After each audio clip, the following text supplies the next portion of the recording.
Hardware para la generación de imágenes. Para poder comprender qué es la programación de gráficos por computadora, qué es la digitalización de imágenes, lo primero que debemos entender son los recursos que podemos utilizar para esto. Los recursos van a ser hardware, van a ser software y van a ser humanware. El hardware es los componentes electrónicos que nos permiten digitalizar imágenes. El software son los componentes lógicos o programas que nos permiten también digitalizar las imágenes. Y el humanware es el personal capacitado que puede utilizar el hardware y el software para la digitalización de imágenes. Con esto en mente, comencemos esta presentación. Si no te has suscrito, suscríbete a mi canal. Regálame like, regálame comentarios, solicita nuevos temas para los videos. Bienvenido. Si te es posible, dona. Cualquier donativo es bueno. Recuerda, no hay donativos pequeños. Apoya mi canal. Hardware para la generación de imágenes. Los componentes de un sistema gráfico interactivo, vamos a encontrar lo que corresponde precisamente a todo aquello que puede representar gráficamente algo. Todo va a depender de una unidad central de proceso, pero la unidad central de proceso probablemente esté asociada con una tarjeta graficadora o un acelerador gráfico que va a hacer uso directamente de memoria, va a permitir el control de graficadores o plotters, va a utilizar procesadores de pantalla, de barrido, tarjetas gráficas, etc. Esto nos va a permitir formar las imágenes en pantalla ya digitalizadas, pero también nos va a permitir los dispositivos de interacción como teclados y mouse para poder generar las instrucciones necesarias de graficación. Otros dispositivos que nos van a permitir hacer uso de todo esto en representación gráfica van a ser los escáneres y las impresoras, que nos van a permitir o generar una imagen, digitalizar una imagen y meterla al sistema, o sacar una imagen del sistema e imprimirla.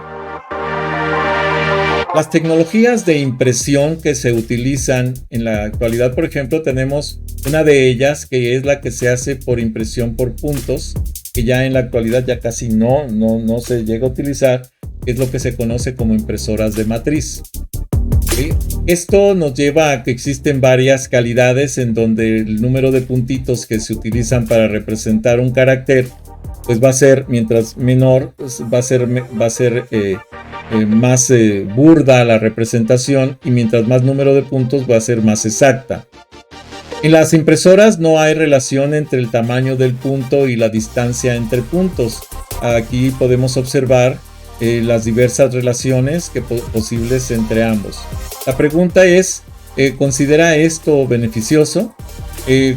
Hay que compararlo con los monitores, porque también los monitores trabajan por medio de puntitos, como puede ser esto, pero mientras más puntitos tenga, más cercanos son con la realidad. ¿Qué efectos se pueden lograr con estas propiedades? Bueno, los efectos de poder representar gráficamente líneas muy delgadas, muy finas sobre esos puntos. Mientras más pequeños sean los puntos y más cercanos estén, podemos lograr imágenes más reales. La tecnología de impresión, entonces, en un punto la tinta no se distribuye uniformemente y hay mayor concentración en el centro de los puntos que en la orilla de los puntos, y entonces esto diluye hacia la parte de afuera. Aquí vemos, por ejemplo, dos posibles distribuciones de tinta, ¿sí? Alrededor de un punto, ¿sí? El A y el C. Tenemos aquí dos posibles distribuciones, en donde tenemos una distribución más burda, más amplia y más cercana. Entonces la generación de la imagen es más real, menos robotizada, vamos a decir. El efecto de la distribución de intensidad de captura de cada punto, pues, por ejemplo en B, aquí, vamos a tener que los puntos están bien definidos, ¿sí? En D, en esta parte, ya la mayor difusión de los puntos provoca la superposición de estos en la hoja.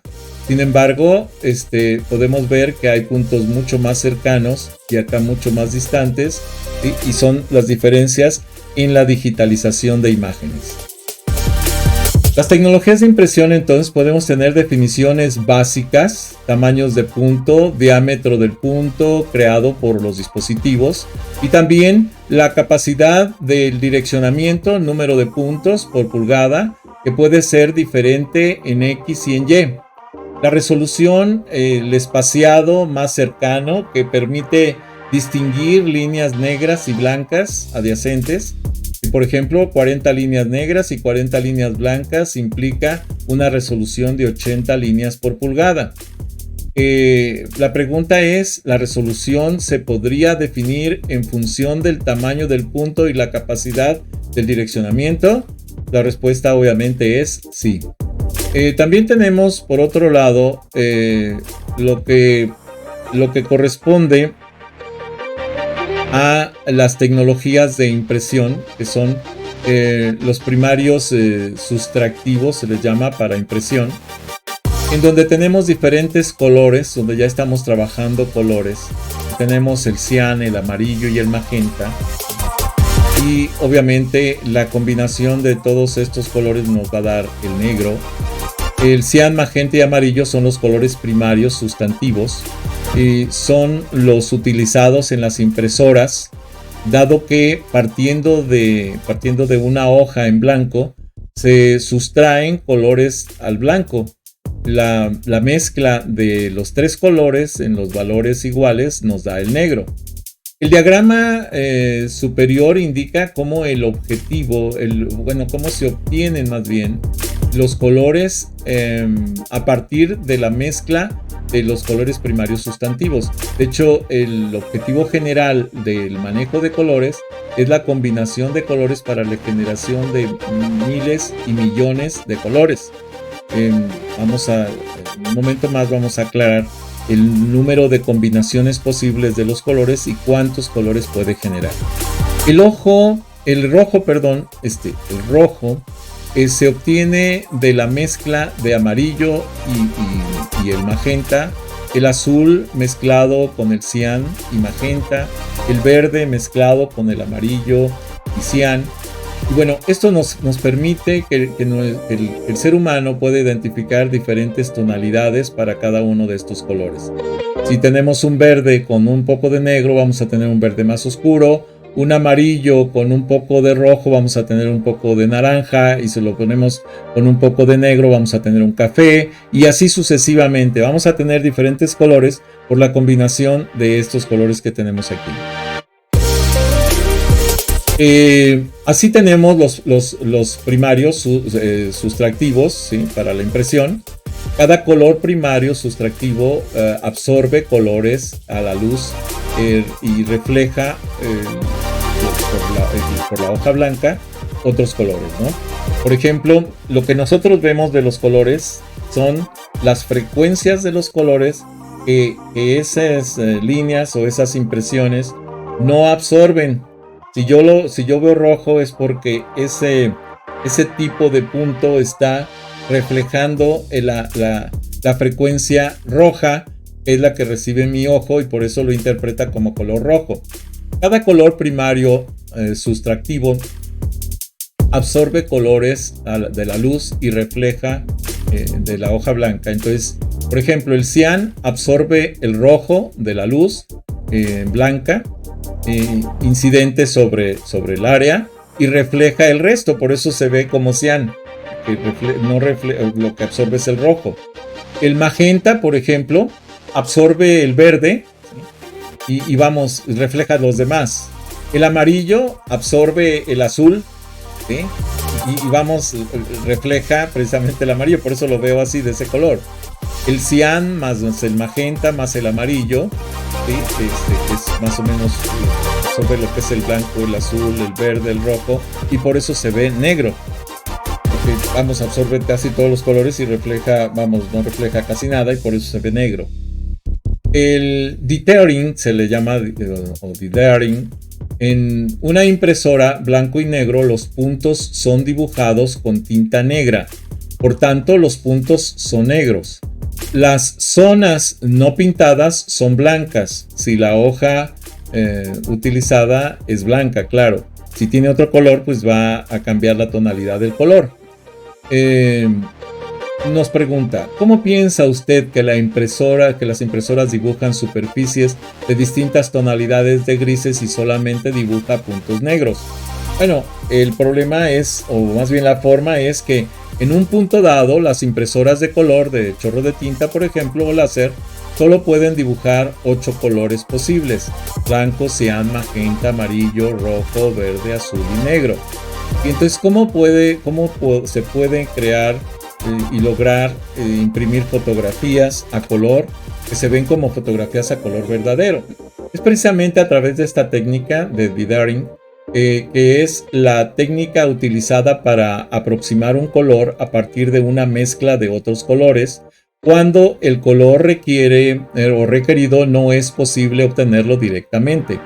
En las impresoras blanco y negro solo se puede pintar negro, pero el gris se obtiene a través de la mezcla de espacios blancos y negros. O sea, se hacen impresiones negras, pero más o menos separadas, que permitan ver una textura no saturada de negro, y entonces se va a ver un color gris, que hacen que el ojo lo integre como si fuera un gris. En la impresora de color, todas las tonalidades se obtienen a partir de la mezcla de 3 colores primarios sustantivos que ya se vieron, y además el negro. Así podemos ver imágenes sin y con dithering. Aquí podemos ver una imagen sin el dithering, o sea, que se va a ver de esta manera, pero ya cuando se hace esa forma de difuminación del color, entonces vean que se aprecia totalmente diferente y ya se ve como un color verdadero. La imagen, por ejemplo, con dithering nos va a permitir que podamos visualizar la imagen como si fuera algo bien estructurado, mientras que si lo ampliamos vamos a alcanzar a ver este pixeleo, que es realmente lo que está dibujado en la superficie del papel. Así tenemos entonces que si tenemos este plano, ¿sí?, que aparentemente es naranja, en realidad tenemos cuadritos amarillos o puntos amarillos y puntos rojos, ¿sí? Esto es sobre cómo generar el dithering en blanco y negro, y esto permite ver el capítulo de la luz acromática o cromática, ¿sí?, en la que vamos a ver precisamente estos tipos de colores. Bueno, los dispositivos de barrido, ¿sí? Las impresoras de matriz de puntos permiten cabezas de impresión de 7 y 24 agujas, una cinta negra con 4 cintas, por ejemplo, permite también generar colores. En una cinta tenemos el negro, ¿sí?, y tenemos el cian, el magenta y el amarillo, el yellow. Entonces, estas cintas permiten hacer puntos de distintos colores para generar impresiones también por agujas, por matriz de puntos. Las impresoras de chorro de tinta son cabezas de impresión con boquillas que lanzan tinta, y puede existir la capacidad de generar puntos de tamaño variable. O sea, podemos variar el tamaño del punto de las impresoras de chorro de tinta. Con respecto a las impresoras de transferencia de tintes por sublimación o térmicas, permiten generar 256 intensidades de cian, magenta y yellow, o sea, cian, magenta y amarillo, imágenes de alta calidad y alta resolución, ¿sí?, se conocen como calidad fotográfica. Con respecto a las impresoras láser, aquí es diferente la técnica. En un tambor con cubierta de selenio se generan líneas de escaneo que por medio de la incidencia de rayos láser que nos permite cambiar la polaridad de la superficie para que el tambor adhiera el polvo del tóner.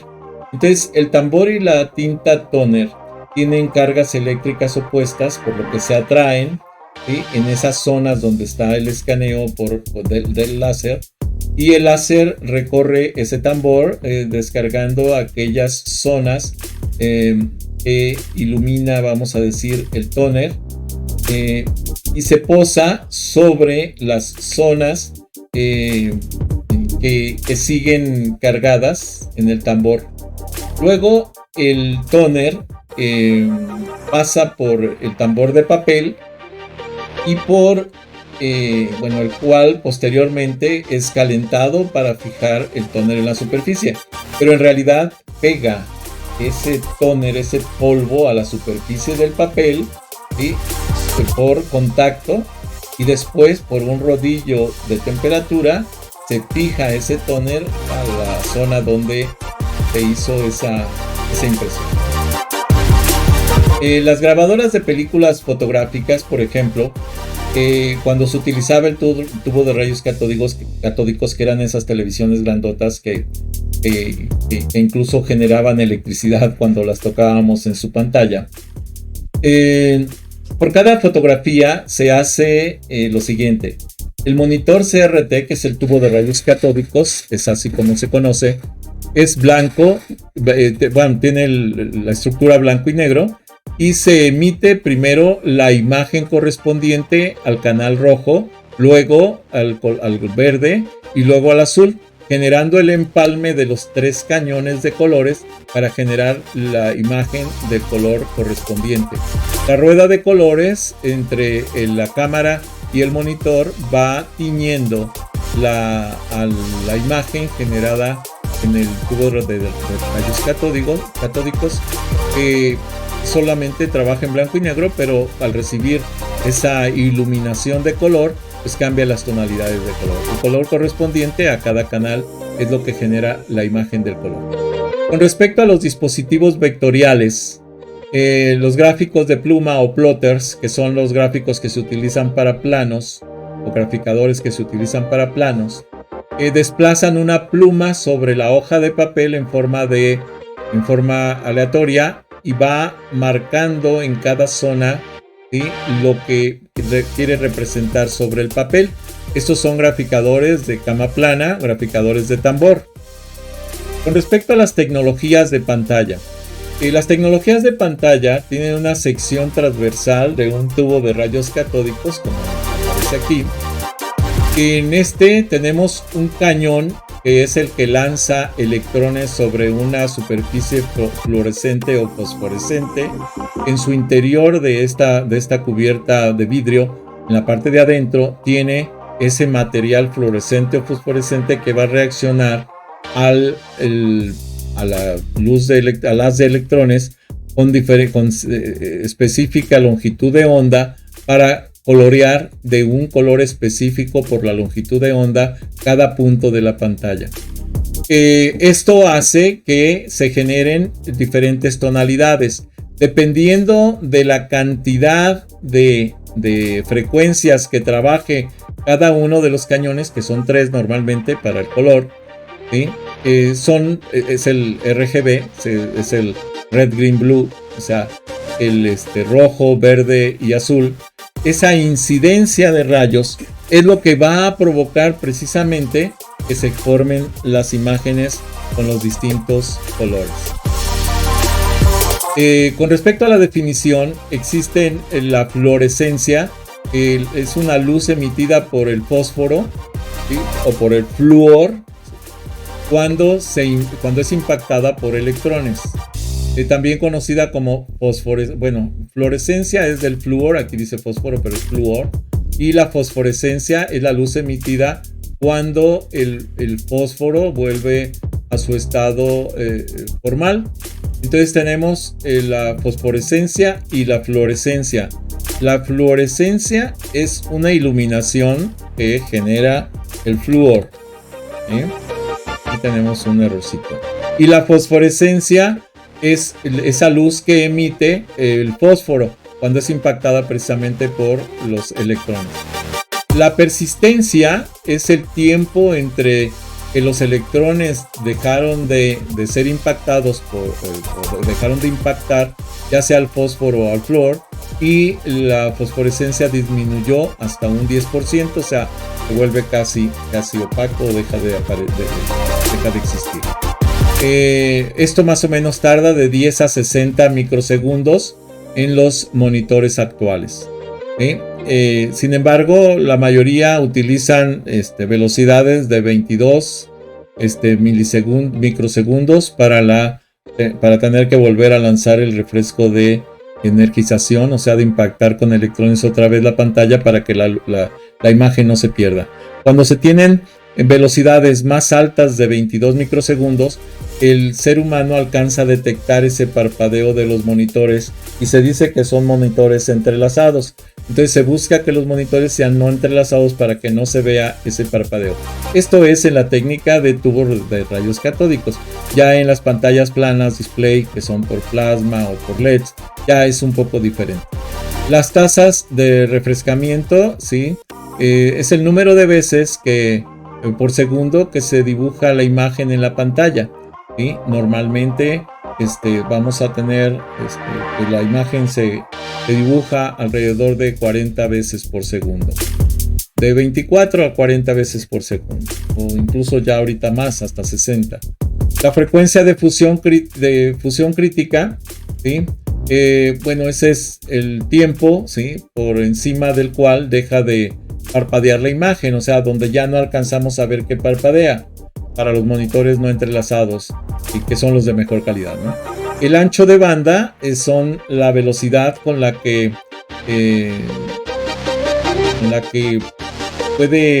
quede encendido o apagado el cañón de electrones, y normalmente se trabajan velocidades de 100 MHz, o sea 100 ciclos por segundo, que es más o menos la velocidad a la que trabajan los cañones. Por ejemplo, en un instante de tiempo, ¿qué porcentaje del monitor está iluminado? Para ejemplificar, consideremos un monitor que tiene una definición, una resolución de 800 por 600 píxeles. En la actualidad estos ya no son tan utilizados, porque en la actualidad el mínimo que utilizamos es 1024 por 768 píxeles. Bueno, la tasa de refresco que se le conoce es de 60 Hz. De hecho, en la actualidad seguimos trabajando con 60 Hz, que es la velocidad a la que vuelve otra vez a impactar los electrones en la pantalla. 60 ciclos por segundo. Y que logra una persistencia de 10 microsegundos de impacto, ¿no? Luego de la tasa de persistencia, entonces consideramos que el píxel está apagado. O sea, si se reduce más o sea, si tarda más de los 60 Hz, entonces pareciera que el píxel se apaga. Si no te has suscrito, suscríbete a mi canal. Regálame like, regálame comentarios, solicita nuevos temas para los videos. Bienvenido. Si te es posible, dona. Cualquier donativo es bueno. Recuerda, no hay donativos pequeños. Apoya mi canal. Otra sección del tubo de rayos catódicos nos lleva a lo que son los cañones de electrones, que son 3. Estos cañones de electrones lanzan los electrones hacia la pantalla, hacia la parte interior de la pantalla. La parte interior de la pantalla lo recibe en la película, que es una película fosforescente o fluorescente, en esta parte de aquí, y que es la que va a permitir ver la luminosidad hacia el frente. ¿Sí? Esa es la forma en que se genera. Aquí tenemos, de hecho, un electroimán que hace que estos electrones puedan ser desviados e iluminar toda la pantalla, ¿sí? por esta acción de este electroimán, que va a hacer que pueda ser circular como vamos a decir, como círculos concéntricos o como espirales que van barriendo toda la pantalla para que puedan tener cada punto de iluminación de la pantalla al menos 60 iluminaciones por segundo. Esta estructura para la generación de las imágenes en pantalla nos lleva precisamente a tres cañones de electrones. Los cañones, el red, que son el rojo, el green, que es el verde, y el blue. Este impacto nos lleva a que deje pasarse el barrido hacia la pantalla y todos deben de estar iluminados con alguno de esos colores. La combinación de estos colores y el empalme de estos impactos es lo que genera la combinación de colores. Los monitores de colores disponen de varias tecnologías. Una de las primeras en ser comercializadas dispone de 3 cañones de electrones, uno para para cada color, una malla metálica absorbente que va a ser la que va a permitir que los electrones más desviados no pasen para que no distorsionen, y solamente va a permitir el paso de los electrones en el punto que corresponde para lograr excitar solamente el color, ya sea rojo, verde o azul, en el píxel correspondiente, y que esto genere o vaya generando la coloración necesaria.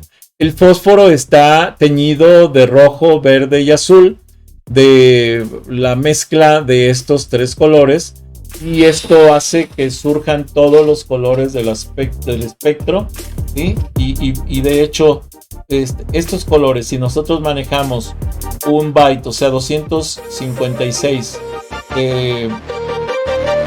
intensidades de cada uno de estos cañones, vamos a poder generar el color verdadero, que son 16.777.216 colores. El tubo de rayos catódicos entonces permite, a través de sus cañones, formar todas las imágenes y las imágenes de color verdadero que conocemos. Habíamos definido entonces los colores primarios, que son estos mismos. Y bueno, ahora la pantalla de cristal líquido, que son pantallas ya más recientes, tienen una dirección de vista específica en la cual hacen son planos de reflectividad, vamos a decir, en el cual va a estar marcando ciertas tonalidades de color. Se van a pintar esas diferentes pantallas con ciertas tonalidades de color. La luz que ilumina la pantalla se polariza verticalmente, ¿sí? La capa de cristal líquido rota de polarización de la luz para que atraviese o no el polarizador horizontal. Entonces esto va a permitir que vaya dejando pasar ciertas tonalidades, ¿sí? Al estar girando entre vertical y horizontal. El polarizador rote la luz determina a través de las diferentes diferencias de potencia entre las rejillas de alambres que están en contacto con el cristal líquido, y esto hace que el cristal líquido se vaya iluminando, se vaya poniendo incandescente, ¿sí?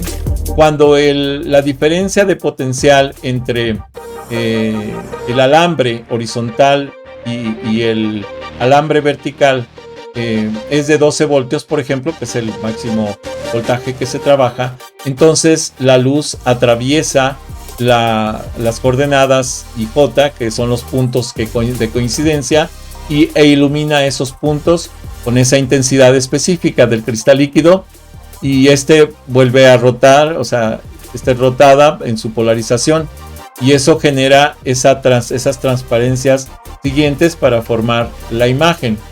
Estas pantallas de cristal líquido entonces van a tener varias capas que van a permitir formar las imágenes a través de esas estructuras.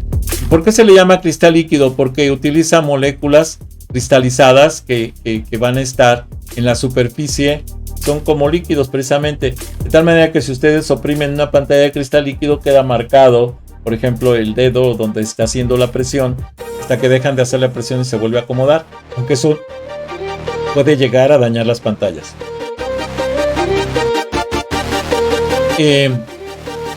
Otra estructura y otra forma de entender esta tecnología de la pantalla de cristal líquido es que en el cristal líquido, vamos a decir, existen varias capas, varias estructuras que están inmersas, ¿sí?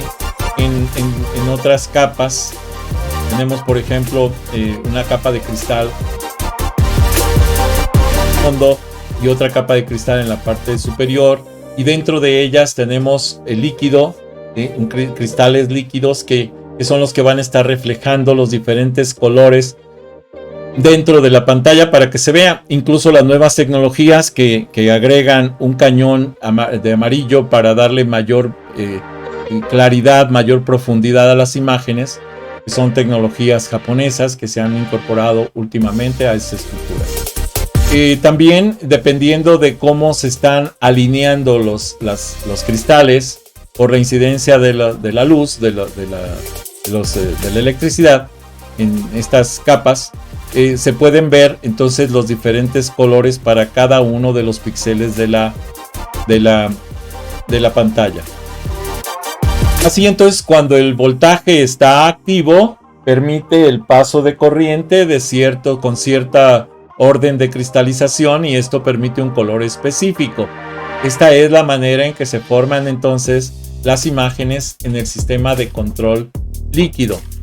Con respecto a las tecnologías para lo que es la pantalla y el barrido de las mismas, entonces tenemos que estos sistemas son los que vienen incluidos en muchas tarjetas madre de las computadoras, y que son los sistemas gráficos que utilizamos básicamente en cualquier computadora o laptop para la formación de imágenes, utilizando controladores de video de memoria específicos para que puedan formarse las imágenes, para mandar a través de los controladores de video la señal a la pantalla y podamos ver las imágenes en pantalla.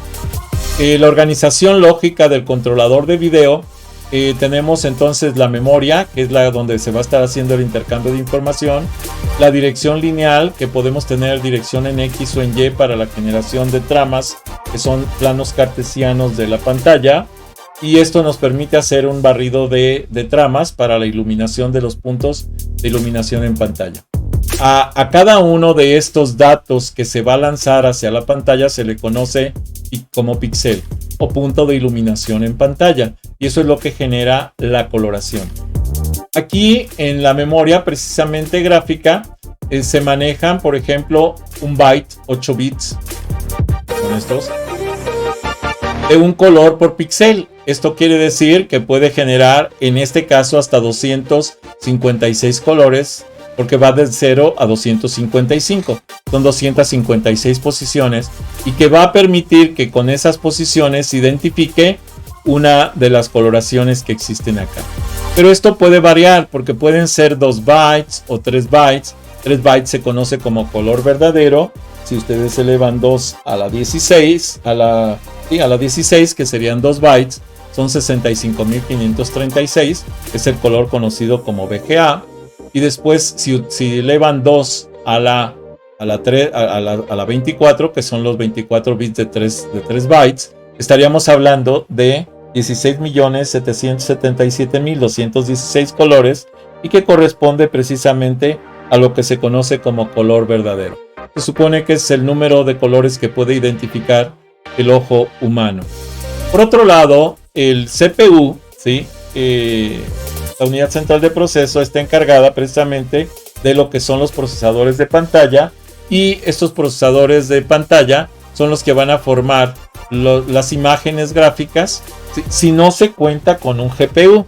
Si se cuenta con un GPU, pues ya no es necesario que se presenten, o sea que se tenga ocupado al CPU con la aceleración gráfica. Entonces, se puede liberar el CPU de esta tarea a través del GPU para que pueda hacer la representación gráfica.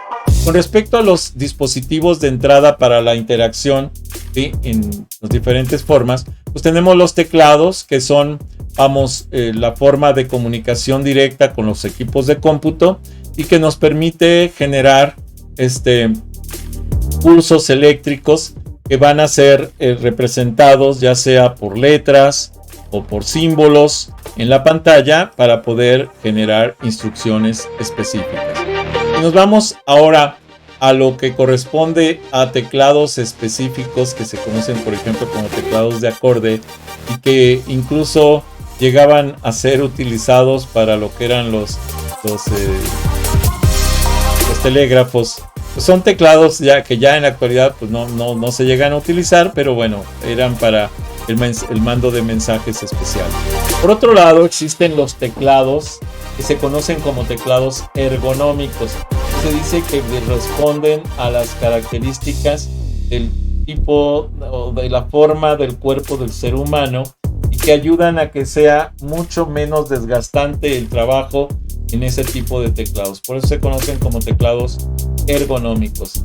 Son teclados creados con la intención de disminuir el cansancio cuando se tienen unas largas jornadas frente a una computadora, frente a un teclado. También el teclado para la mano derecha, existen algunos teclados específicos cuando existe alguna discapacidad en la cual solo se puede utilizar la mano derecha. Bueno, existen teclados especiales para mano derecha. Si tenemos lo contrario, que solo se tenga la mano izquierda, también existen teclados para mano izquierda, ¿sí? Otros son los teclados virtuales, que pueden ser teclados generados por un cañón de luz y que nos refleja el teclado sobre una superficie plana. Para eso se llaman teclados de luz. Hace algunos 10 años fueron muy como que eran la novedad en el momento, pero la verdad es que todavía no sirven mucho, tienen muchas fallas, pues. El otro son el lápiz óptico, ¿sí? Que nos permite trabajar directamente sobre una pantalla o sobre una superficie y transmitir los trazos a la pantalla para poder escribir directamente sobre algunas aplicaciones específicas. La otra tecnología que surgió hace ya como unos 10 años es la tecnología touchscreen, que es monitores activos. En lo personal no me gustan. ¿Por qué? Porque es estar ensuciando la pantalla con los dedos constantemente y entonces hay que estar limpiando constantemente la pantalla. Sí, a lo mejor ofrece la comodidad de que ya no tengo que tener el teclado ahí cerquita o el ratón, pero pues también ofrece la incomodidad de que tienes que estar limpiando porque sí se ensucia. O sea, en los dedos normalmente hay humedad, hay grasa y entonces estamos transmitiendo grasa y humedad al monitor. Esos son los detalles que afectan. El otro detalle son los stylus, que son lápices electrónicos específicos que sirven para escribir o dibujar en alguna superficie en particular. Por ejemplo, algunos celulares actuales como la Note de Galaxy, de Samsung, permite el uso de estos lápices para el trabajo en pantalla. Otros son los ejemplos de teclados virtuales, que también los dibuja en la computadora, los permite ver en el monitor, para que puedas a través de ellos, por medio de pulsaciones del ratón, escribir alguna situación. Por otro lado vienen los componentes que también permiten meter información a la computadora, que son los mouse, ratones. Pero existen dos tipos: los que tienen la esfera de movimiento o la luz de movimiento en la parte inferior, y los que tienen los industriales, que tienen la esfera de movimiento en la parte superior. Los primeros se conocen como ratones o mouse y los otros se conocen como trackball, y son utilizados esencialmente en la industria. La otra son las tarjetas digitalizadoras, que existen de muchísimas formas, tamaños y características y capacidades, y pueden utilizar lápices específicos, alámbricos, inalámbricos, de todo tipo, para transferir información de una superficie plana a la pantalla de una computadora. También existen lo que conocemos como los joystick, que son palancas de control y que nos permiten navegar. Sobre todo se utilizan para videojuegos.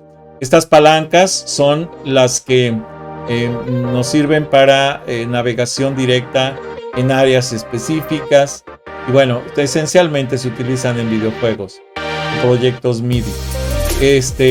Así también tenemos lo que se conoce como track point, que es un punto, es un tipo trackball, y funciona también como un teclado, como un mouse, y están normalmente inmersos en los teclados.